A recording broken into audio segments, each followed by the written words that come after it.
Bon, écoutez, il est 14h01, on va donc pouvoir commencer. Je suis Arnaud Perrault, je suis enseignant-chercheur à l'Université de Bretagne Sud et je vais vous présenter la nouvelle spécialité qui ouvrira à la rentrée à l'NCBS, qui est la spécialité Génie civil 4.0, qui est une formation qui sera offerte en apprentissage. Alors, pour vous la présenter, en fait, je vais commencer par un rapide historique du projet. Donc, on a identifié une opportunité de créer cette nouvelle formation euh, pour anticiper un petit peu la mutation des pratiques qui existent dans l'industrie de la construction, et puis une volonté de cette filière d'aller vers une numérisation, une digitalisation et une industrialisation du secteur. C'est aussi un besoin qu'on avait ressenti à l'UBS, de part des stagiaires qui suivent un master génie civil en parallèle, et qui nous montrait bien que les entreprises avaient besoin de nouvelles compétences liées au digital. Donc, dès juin 2019, on s'est mis en contact avec les fédérations professionnelles, donc la Fédération du bâtiment, des travaux publics, et on a regardé aussi ce qui existait en termes de formation d'ingénieurs Bac+5 en Bretagne et un petit peu dans les Pays de Loire aussi.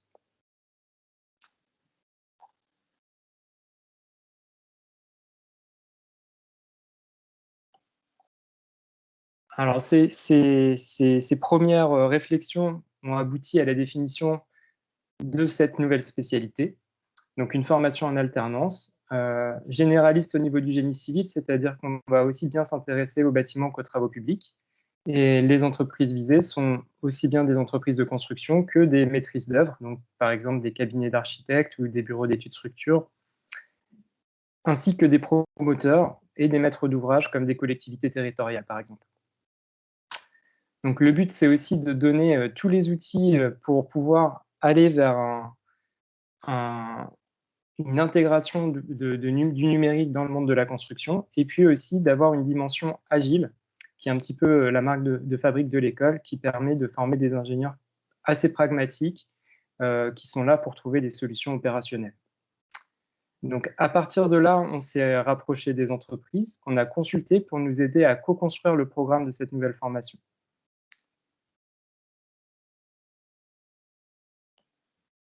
On a pu diffuser une enquête aux entreprises, donc c'est un petit peu ça que je veux souligner, en fait, c'est qu'on s'est vraiment appuyé sur un échange avec le monde de la construction pour pouvoir aboutir à un programme de formation et des objectifs et à des compétences qu'on souhaite donner aux jeunes ingénieurs.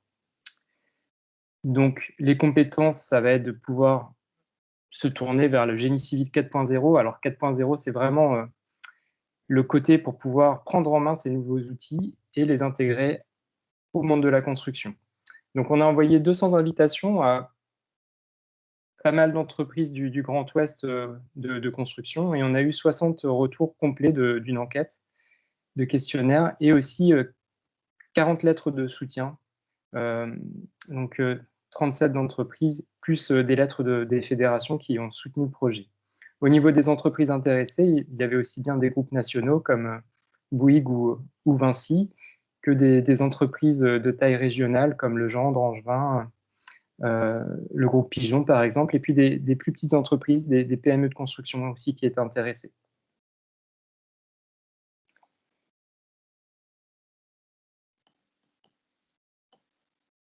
Donc, à partir des résultats de l'enquête, on a aussi construit un comité de montage, donc qui regroupait bien sûr des personnels de l'NCBS, le directeur, moi-même, et puis des gens qui représentent le monde professionnel. Donc, on avait une entreprise de construction qui était Vinci, une entreprise de travaux publics, Colas, un bureau d'études, Servicad, un promoteur immobilier, Giboire, et une entreprise qui s'appelle BIMcube, qui développe des outils de BIM et de maquette numérique pour la construction. Donc, à partir de là, ça nous a permis de bien choisir les compétences qui seront données aux étudiants, et puis d'aboutir à un programme de maquette pédagogique. Donc, parallèlement à ça, comme c'est une formation en alternance, on a pris contact avec un centre de formation des apprentis qui est le CFA du bâtiment qui co-portera cette formation. Alors, il a fallu également se différencier de l'offre existante des formations d'ingénieurs.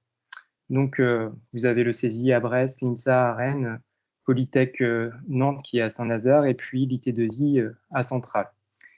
Et toutes ces formations, ainsi que la formation LNCBS, reposent sur un socle commun bâtiments et travaux publics, que ce soit pour la conduite de travaux ou les études d'ingénierie. Mais contrairement aux autres, la formation LNCBS va se démarquer par une volonté d'aller vers une industrialisation du secteur, essayer de transformer finalement le chantier en véritable petite usine, et puis aussi par son ouverture vers le numérique, avec tout ce qui est sciences des données notamment. Donc, au niveau du vivier de recrutement des étudiants que l'on souhaite recruter et attirer dans cette nouvelle formation, donc il y a bien sûr des étudiants titulaires d'un DUT de génie civil et de construction durable, également des jeunes qui proviennent de BTS bâtiments ou travaux publics, ou des intitulés qui sont liés, comme économie de la construction par exemple, des étudiants qui sont titulaires d'une licence en génie civil, ainsi que les étudiants de la prépa intégrée ou de CPGE. Donc l'objectif, c'est de construire une promotion de 30 étudiants. Alors, l'architecture de la formation, comme toutes les autres formations d'ingénieurs de l'LCBS, elles sont divisées finalement en 5 blocs de compétences. 2 blocs de compétences sont communs à l'école et sont liés à la dimension de l'agilité, donc se comporter comme un professionnel agile et responsable, et ainsi que tout ce qui va avoir attrait au management. Ensuite, vous avez les blocs de la spécialité GC 4.0, donc le BC 03 qui est orienté finalement vers justement la transformation du chantier en usine, en allant vers une industrialisation du secteur, en optimisant les outils logistiques, en essayant de trouver des méthodes d'organisation optimisées. Un bloc de compétences, intégration du numérique et gestion des impacts, donc là qui va vers l'intégration de ces nouvelles méthodes dans le monde de la construction.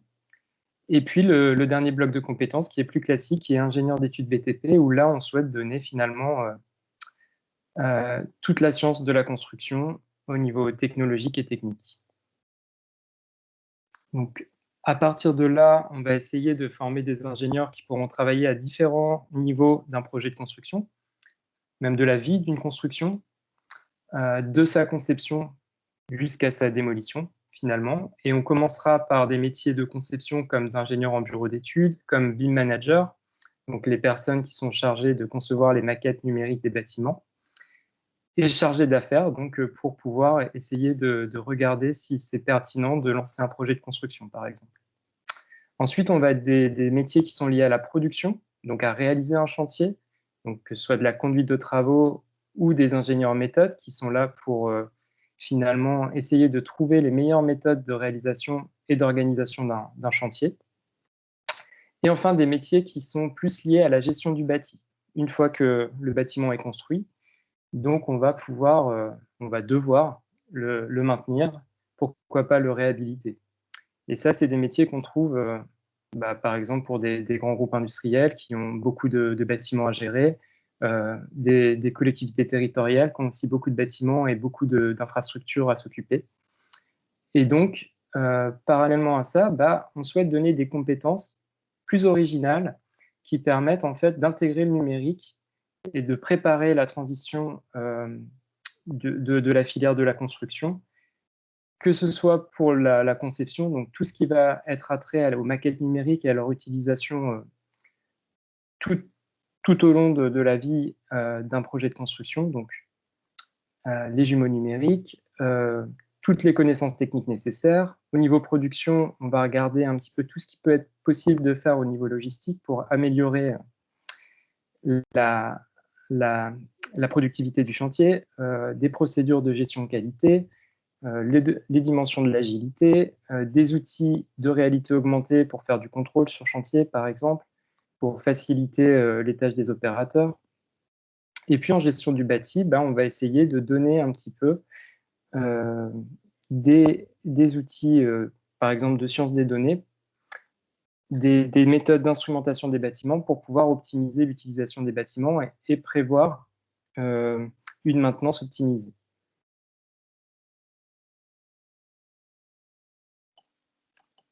Alors, comme toute formation d'ingénieur, il y aura aussi une dimension liée à la recherche et à l'innovation. Et pour ça, cette formation d'ingénieur va pouvoir s'appuyer sur 2 laboratoires. Un laboratoire IRDL qui a beaucoup de compétences sur les matériaux et les procédés de construction et qui travaille notamment, par exemple, sur la transformation des méthodes de réalisation des structures en appliquant des procédés de fabrication additive pour le béton, par exemple.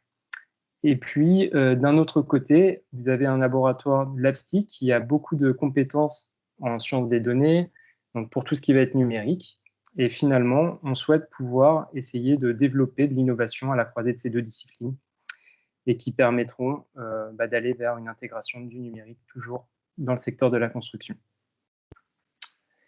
Alors, cette formation, donc, je vous l'avais dit tout à l'heure, va s'appuyer sur un CFA, donc le CFA du bâtiment. Le CFA de bâtiment est actuellement basé à Vannes, donc il gère 900 apprentis, c'est une assez grosse structure. On a la chance de travailler avec ce CFA qui dispose vraiment de relations très étroites avec toutes les entreprises bretonnes et les organisations professionnelles comme la Fédération du bâtiment, par exemple. Et aussi, du fait de son expérience, ils ont un savoir-faire pour la gestion et le suivi des apprentis. Durant la formation, il faudra aussi prévoir, comme dans toutes les formations ingénieurs, une mobilité internationale de 3 mois. Donc, pour ça, on aura un accompagnement du CFA du BTP qui dispose d'un réseau de mobilité européen. On a aussi la possibilité de proposer des stages en laboratoire dans des universités étrangères avec qui on travaille au laboratoire. Et ça peut également être un séjour qui est prévu dans l'entreprise qui accueillera l'étudiant en apprentissage, si elle dispose d'agences ou d'autres entreprises du groupe qui seraient présentes à l'étranger.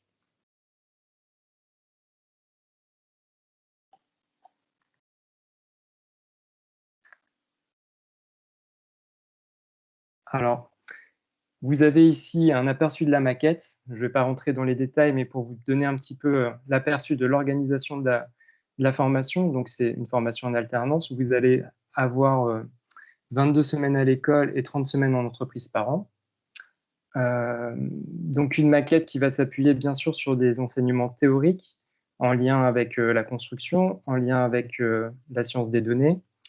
Vous allez avoir des compétences qui vous seront données pour la manière dont on va réaliser les constructions. Donc, c'est ce qui est noté ingénierie des procédés. Vous allez avoir l'ingénierie des produits, donc là, qui est liée plutôt au bureau d'études et comment on va dimensionner les différents éléments d'une construction. Et puis, vous avez l'ingénierie des données, donc qui va vous donner des compétences et des outils numériques.